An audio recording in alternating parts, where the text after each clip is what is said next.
नारायण वासुदेवा हे नाथ वासुदेवा हे नाथ देवा हे नाथ नारायण वासुदेवा श्री कृष्ण गोविंद हरे मुरारी हे नाथ वासुदेवा श्रीमन्नारायण नारायण नारायण श्रीमन्नारायण भजमन्नारायण नारायण नारायण भजमन्नारायण भक्ति नारायण नारायण नारायण भक्ति नारायण लक्ष्मी नारायण नारायण नारायण लक्ष्मी नारायण जो नाम जपत है नारायण है मात पिता कुल नारायण अपने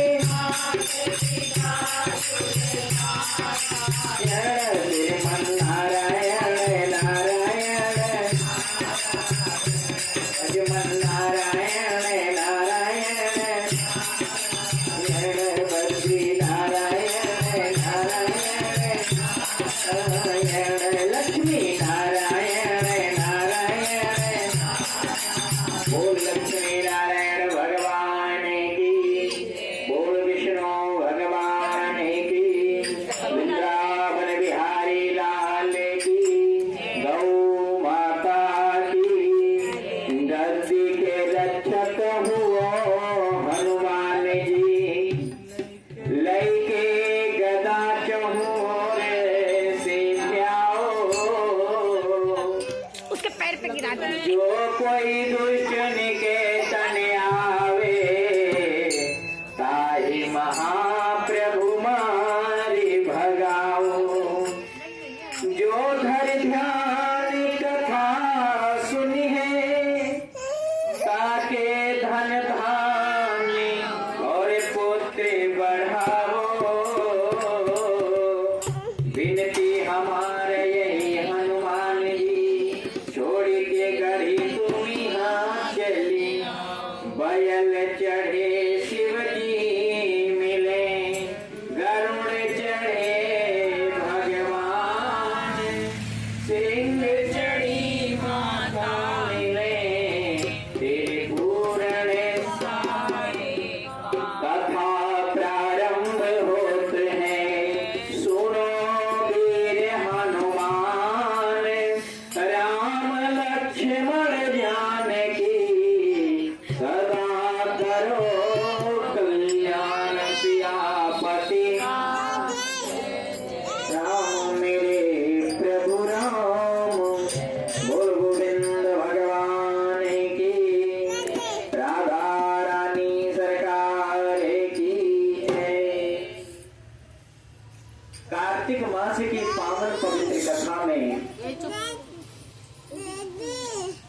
कल आप लोगों ने बड़ा सुंदर भाव मनुष्य के कल्याण की कथा श्रवण किया कि मनुष्य में क्या क्या गुण हो तो मनुष्यों का कल्याण हो जावे।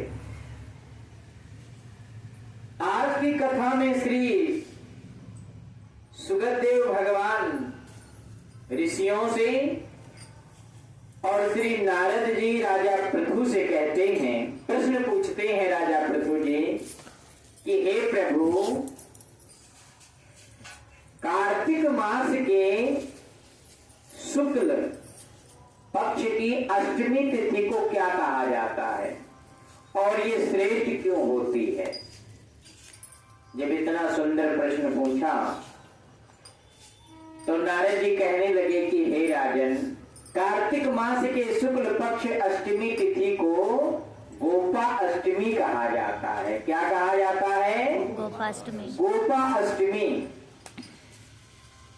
इस अष्टमी में बड़ी सुंदर भगवान कृष्ण भगवान बाल्यकाल में ही जब छोटे थे तो सभी ग्वाल बाल गाय चराने के लिए जाएं तो ये माता यशोदा जी से जिद करें कि हमें भी जाना है।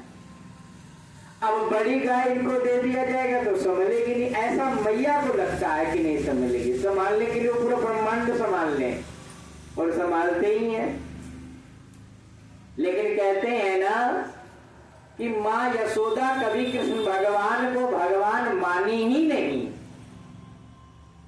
वो अपना बालक ही मान रही है। तो बालक का जब जितना बालक के जो हिसाब होगा वही माँ बाप करेंगे। तो माता जी ने क्या काम किया, जब ठाकुर जी रोते हैं कि नहीं हमें भी गाय चराने के लिए जाना है, हमें भी जाना है,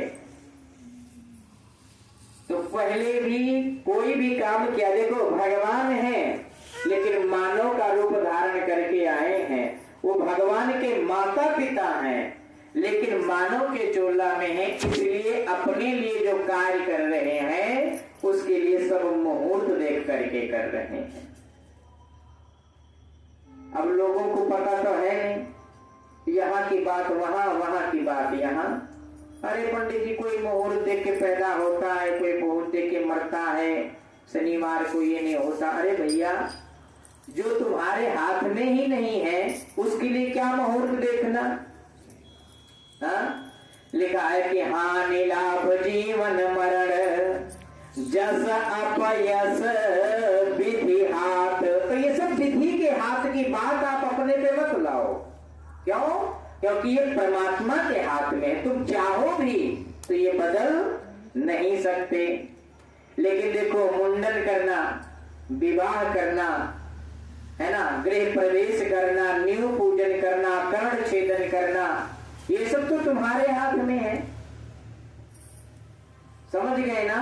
तो जो मनुष्यों के हाथ में है काम करने के लिए, उसके लिए मुहूर्त देखना बहुत जरूरी है। और जो भगवान के हाथ में है उसके लिए कोई मुहूर्त बना ही नहीं है।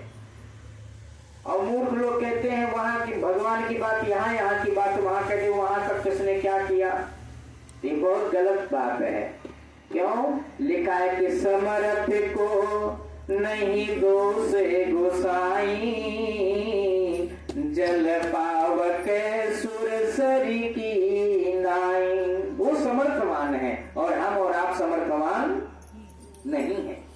तो जो समर्थवान नहीं है उसके लिए दोष भी बनाया गया है, नक्षत्र भी बनाया गया है, योग भी बनाया गया है, मुहूर्त भी बनाया गया है, लग्न भी बनाया गया है, तिथि भी बनाई गई है, वार भी बनाया गया है।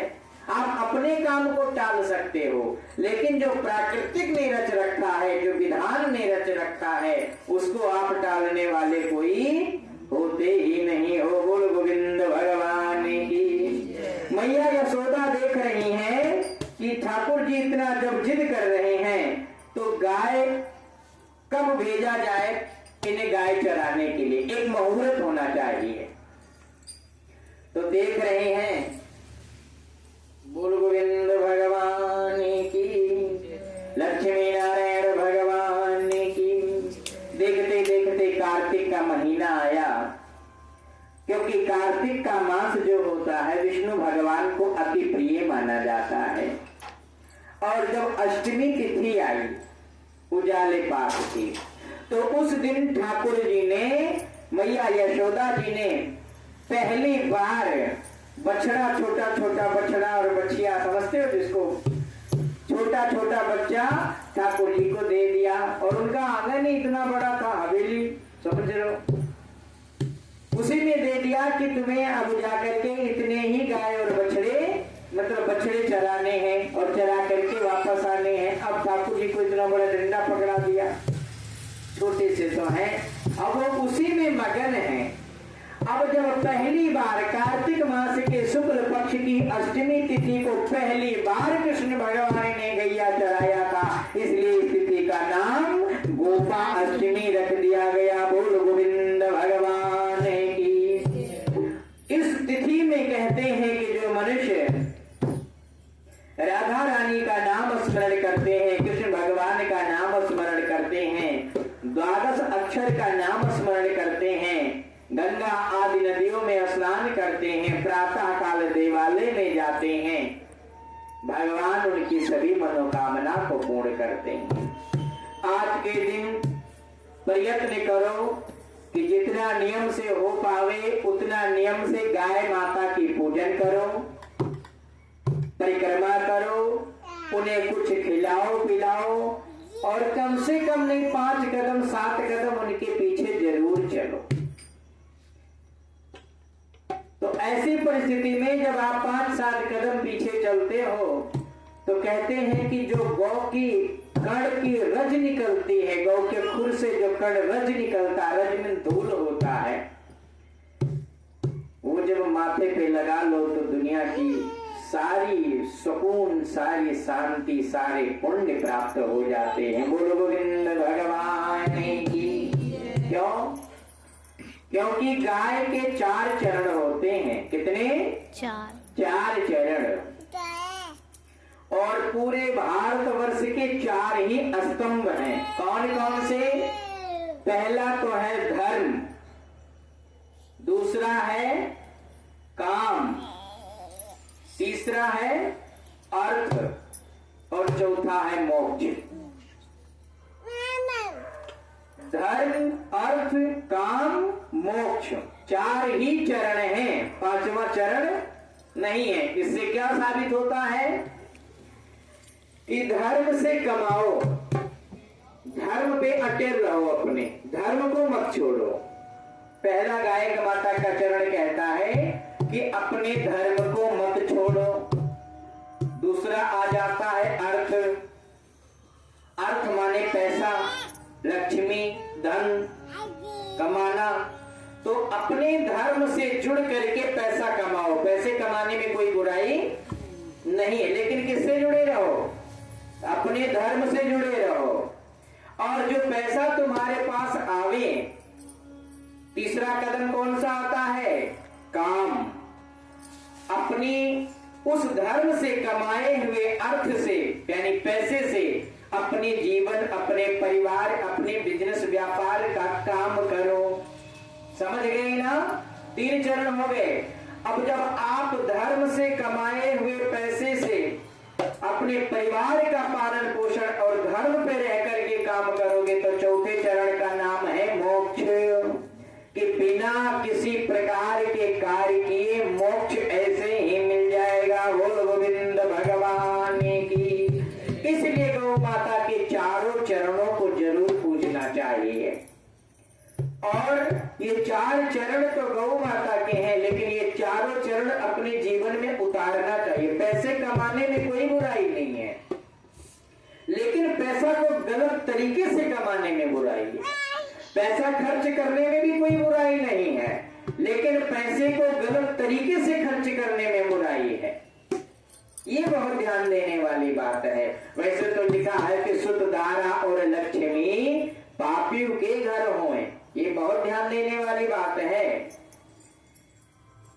कभी कभी हमारे सामने प्रश्न आता है कि हम तो इतने परेशान हैं, पूजा पाठ करते हैं, सामने वाला एक धूप बत्ती भी नहीं लगाता फिर भी मौज ले रहा है। वो मौज नहीं ले रहा है, वो अपने कर्मों को भोग रहा है। आप अपने कर्मों को भोग रहे हो सकता है कि आपके भाग्य में यही लिखा हो और उसके भाग्य में वो लिखा, आपने उसका भाग्य तो नहीं पढ़ा है ना, बल्कि आप उसे देख देख करके जल रहे हो, परेशान हो रहे हो, तुम पाप के दोषी और बन रहे हो। इसीलिए प्रयत्न करो कि जितना ठाकुर जी ने तुम्हें दिया, तुम्हारे चाहने से तो कुछ होने वाला है नहीं। अभी तुम सोचो कि हम मुकेश अंबानी बन जाएं तो चांस ही नहीं है ऐसा। तो हम फिर किसी को देख के जले क्यों? क्योंकि किसी को देख करके जलना भी सबसे बड़ा अपराध बताया गया है। और हमें पता नहीं चलता, हम छोटी छोटी मिस्टेक तो करते रहते हैं, छोटी छोटी गलतियां तो करते रहते हैं। हमें लगता है हमने तो किया नहीं, हमें तो पता नहीं चला।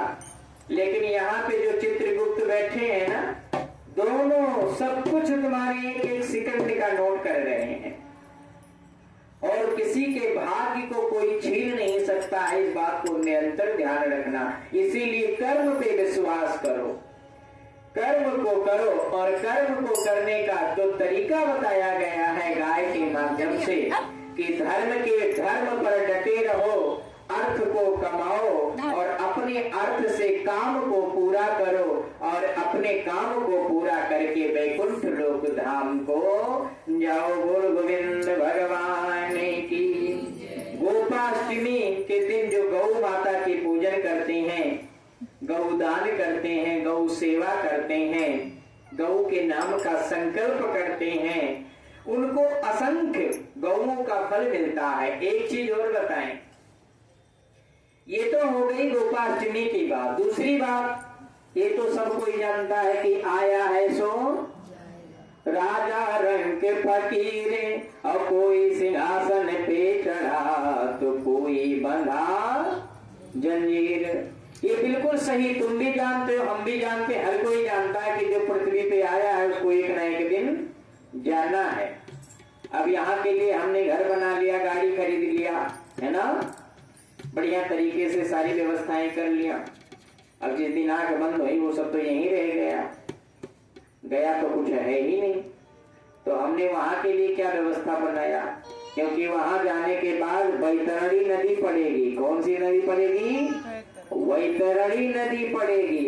वैतरणी नदी के लिए ना तो वहां कोई केवट है, ना मल्लाह है, ना नाव की व्यवस्था है, ना जोर है, ना जबरदस्ती है।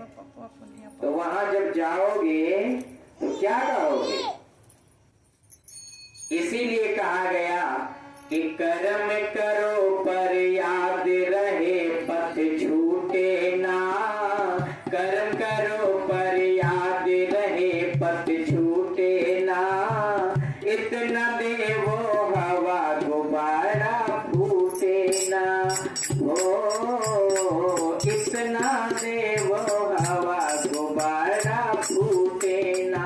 इसलिए कर्म करो संसार में रह करके। कर्म करने में बुराई नहीं है, लेकिन इन कर्मों में इतना लीन ना हो जाओ, इतना विलीन ना हो जाओ कि बाद में तुम्हें वहां जाकर के जवाब ना दे पाओ। दूसरी बात, हम अच्छा करते हैं या बुरा करते हैं तो यहीं के लोगों के बीच में रह करके करते हैं, है ना।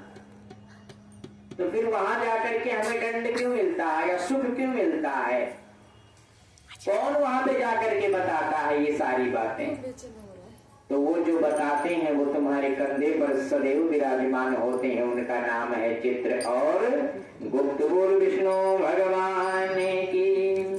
इस दिन आज वहां पे गौ माता भाव सागर से पार लगाती हैं, क्योंकि गौ माता को ही वहां पे व्यवस्था बनाया गया है। यहाँ पे गौ पूजन जरूर करना चाहिए, गौ संकल्प जरूर करना चाहिए, ये बात जरूर ध्यान रखना चाहिए। जब सीता जी का विवाह हुआ था, राजा जनक जी ने किया था, तो 9 लाख गाय दिया था राजा जनक जी ने। बोल गोविंद भगवान की। छोटी छोटी गैया, छोटे छोटे ग्वाल, छोटो सो मेरो मदन गोपाली, छोटो सो मेरो गोपाल। छोटी छोटी गैया, छोटे छोटे छोटो सो मेरो मदन गोपाली, छोटो सो गोपाल। काका में गैया, काका में ग्वाल, काका में ग्वाल, काका में मेरो मदन गोपाली, काका में मेरो मदन गोपाल। छोटी छोटी गैया, छोटे छोटे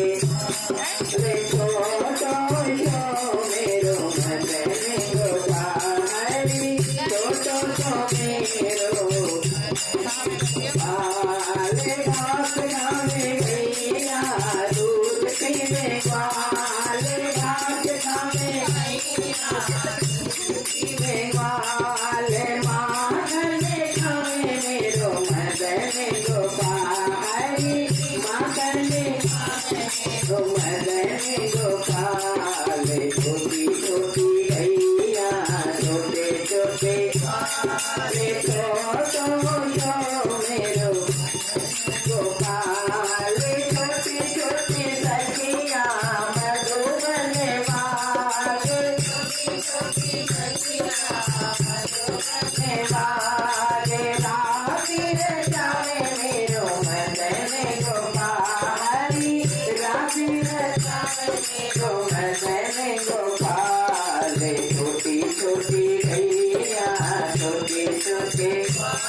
ले छोटो तो मेरो गोपाल, आगे आगे गैया पीछे पीछे बाल, आगे आगे गैया पीछे पीछे बाल, बीच में मेरो मदन गोपाल, बीच में मदन गोपाल, छोटी छोटी गैया छोटे छोटे बाल, छोटो तो मेरो गोपाल, काली काली गैया गोरे गोरे बाल, काली काली गैया गोरे गोरे बाल,